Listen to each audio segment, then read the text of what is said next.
விசேஷத்தினால் பொங்குகிறது. நான் ராஜாவை குறித்து பாடின கவியை சொல்லுகிறேன்.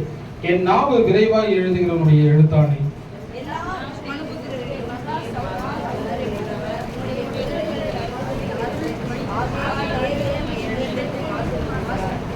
சௌரியவானே, உமது மகிமையும் உமது மகத்துவம் ஆகிய உம்முடைய பட்டயத்தை நீர் உம்முடைய அறையிலே கட்டிக்கொண்டு சத்தியத்திலும் நீதியுடன் கூடிய சாந்தத்து நிமித்தமும் உமது மகத்துவத்திலே ஜெயமாக ஏறி வாரும். உமது வலதுகரம் பயங்கரமானவைகள் உமக்கு விளக்கப்படும்.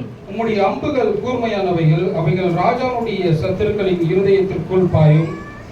ஜனஸ்தலங்கள் உமக்கு கீழே விழுவார்கள். தேவனே, உமது சிங்காசனம் என்றென்றைக்கும் உள்ளது. உமது ராஜ்யத்தின் செங்கோல் நீதியுள்ள செங்கோலாக இருக்கிறது.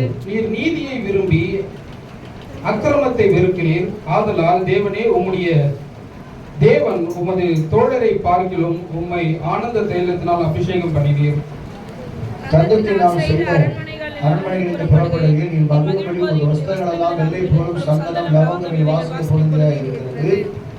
உமது நாயகிக்குள்ளே அரசரின் குமாரதிகள் உண்டு. ராஜஸ்திரீ ஒப்பரியின் தங்கம் அணிந்தவளாய் உமது வலது பரிசத்திலே நிற்கிறாள். குமாரத்தியே கேள், நீ உன் செவியை சாய்த்து சிந்தித்துக் கொள். உன் ஜனத்தையும் உன் தகப்பன் வீட்டையும் மறந்துவிடு. அப்பொழுது ராஜா உன் அழகில் பிரியப்படுவார். அவர் உன் ஆண்டவர், ஆகையால் அவரை பணிந்து கொள். தீரு குமாரத்தை காணிக்கை கொண்டு வருவார். ஜனங்களில் ஐஸ்வர்யவான்களும் உன் தயவை நாடி வணங்குவார்கள். ராஜகுமாரதி உள்ளாக பூர்ண மகிமை உள்ளவர்.